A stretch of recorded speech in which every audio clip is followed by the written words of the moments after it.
you talk about. Right. I'm not here for long because I've got people at home waiting for me. I've got all my kids and grandkids at home. Yeah.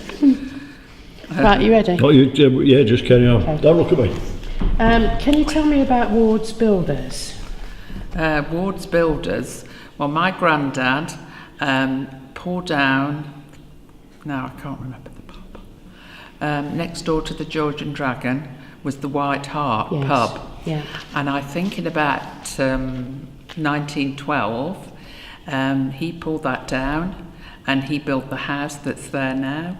And at the side where the Claymore was were all his outbuildings where the joiners had their workshop and the office was. And then he built two houses next door, which were called Munstone. And then he built quite a few houses down Wellfield Road, detached houses. I think they were sort of built 1930s time, all actually named. And then he built about 5 in Furlong Lane, and they were built mainly for railway people in the 1920s.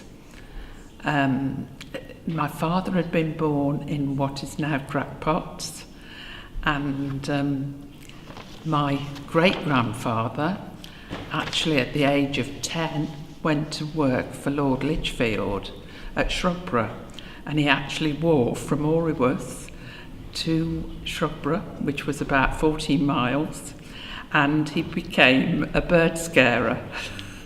And I think he got about 6 pence a week for that. And he worked there till he was, for Lord Lichfield, till he was 70.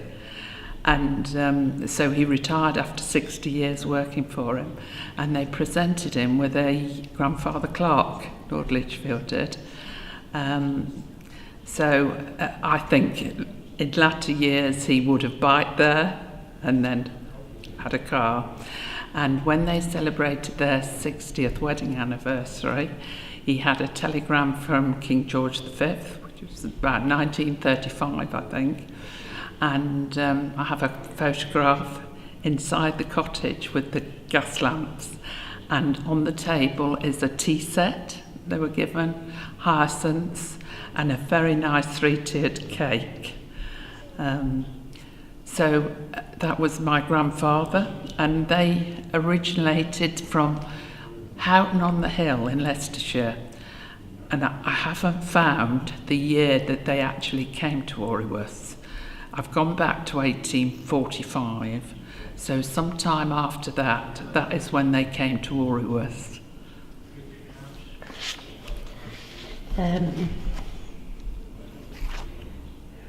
Can you tell me about your time at the post office? When did you take it over, and who ran it before you? I came to Oriworth Post Office on February the 3rd, 1988, with my late husband, Larry Martin.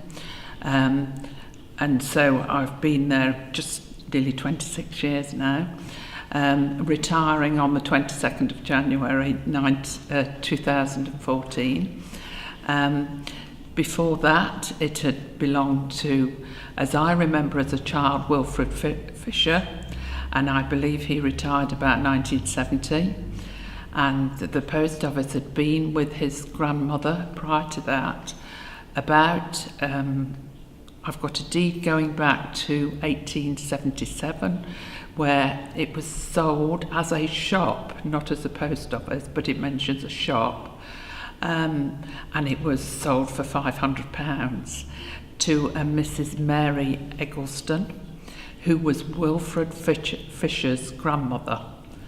Now, she was a widow of 32 when she took this on, and she had 3 children.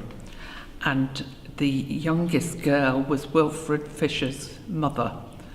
And says that she's a grocer, draper. It doesn't mention a post office at that stage. But in the 1881 census, it mentions a post office. Now, prior to that, they delivered mail to the Crown, which would have been a coach house. So in 1881, I definitely know it was a post office, and Mrs. Eccleston ran it until 1935, when she died, and it was passed on to Wilfred, her grandson, and he lived there, got married, and had a daughter, Anne, and ran it till 1970, and then it was sold to a Mrs. Millward, and I think she had it for about 7 years. I wasn't in the village at that time, so I don't remember her. It was then passed on to a Mr. Edwin Croxcroft, and I think he had it till 1986, and I actually looked at it in 1986, because we were looking for a post office, my husband and I, and they did mail work there, which meant you had to get up at 6 o'clock, and the post people came into the premises and sorted the post. And because I couldn't get up early in the morning, I decided it wasn't for me. So we then took a post office on at Stapenhill in Burton-on-Trent. And Mr. Frank Wilkinson took it on in 1986, and he had it for 2 years. And then in 1988, went up for sale again, and they'd taken the mail work away from the post office and then did it at Burton-on-Trent. And I decided I would go for it again. So we got it in February. We were still running our post office at Stapenhill, so one of us was over at Stapenhill and one of us was here for 3 months. Just cut a minute because I can't think. Just a second. Jane, move forward to press. Okay. What was I going to say about that? I can't remember the people in it before you took it then. I Frank. can remember Edna and Albert Yes. took it because Albert was a carpenter and worked on the sites That's that John it. worked on. Yes. But I can't remember the other bloke. Frank was a very jovial, fattish chap, and Dorothy, his wife, was tall and slim. And then he moved into Furlong Lane, the houses down there, and he now lives in France. I've been to visit him in France since then. So, I can't remember that at no. all.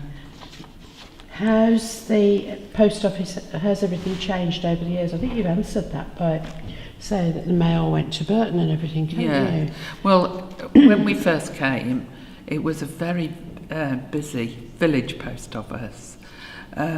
We'd had a busier post office. We'd had a 3 position. We came here, it was only a 2 position.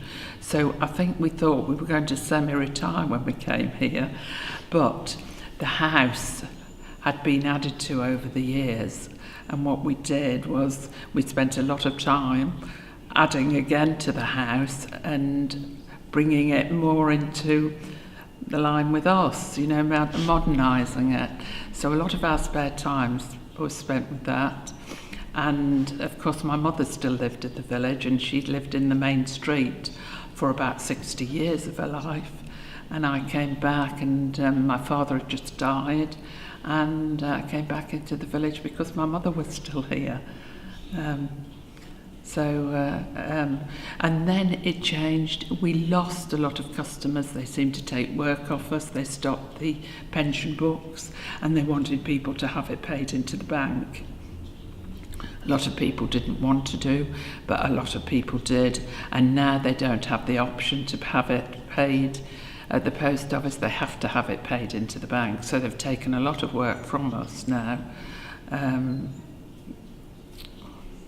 You know, so that was... I still get mine paid into the post office. Yes, you do, yes. But you see, David was 65. I don't want this on camera. No, it's all. Do you want me to... Hang on. David. So now let's move to the chemist, new era. Yes, and the girls, my staff, have gone over there with it, which I'm pleased about. And they're not doing so much work as I did, unfortunately, because they've just had a smaller screen, which I don't think quite is so security conscious, but this is the way the post office want it. And so it's a new era for all of us. Including the news agents. Yes. Yes. Yeah, thank you very much. All right. That is so much information. Okay. Stuff I didn't know about. So I was going to write a sort of précis or something about the post office. Yeah, because definitely. that was quite interesting. Wilf once wrote an article in the Parish magazine of how the back door changed, and it's changed about 4 times from south to east to north. And Right. very added on, the post office, you know. I can remember when Edna and Albert had got it, there was a massive, great big grapevine on the conservatory at the back. Right. And he used to grow marrows, didn't he? Yes, he out was in his very garden. into his garden, Yeah, wasn't because we used to he? go around there. Yes. And it's not on now, is it? Tuesday. I can remember he took us round and showed us the bathroom, and the bathroom was almost as big as our house. Yes. And there was a bath stuck in the middle of the floor. Yes. Then. Yes. That's when they got it. Yeah. Well, underneath the stairs, there's a door with a bolt on, and I've been told that that was for the maid, and she could bolt herself in from the master of the house when she was sleeping, and the bolt's still there. And it had been a pub in 1807. It was called the Wilkins Head. And then in 1822, it became known as the Swan. And on the deeds, it says by the sign of, because people couldn't read, they had signs outside pubs, and it would have shown a swan. And so it was a pub, and we had a cellar. There was a cellar underneath until about 1970 it was filled in. And Betty, who used to started work there in 1938, said this cellar was a storage place where they used to go down and keep all the hams and any produce, and it was kept in the cellar. And I remember when we came, my daughter was quite excited and thought she was going to make an underground garage. But it had been filled in. Right. And then it became a doctor's in 1845, and outside they called it the coach house, and that's where the doctor's surgery was originally. And it was a doctor's surgery for at least 20 years. And then it became a shop. Crikey, so much information. Brilliant. That's a load to All go right. on, isn't it? Absolutely. Okay.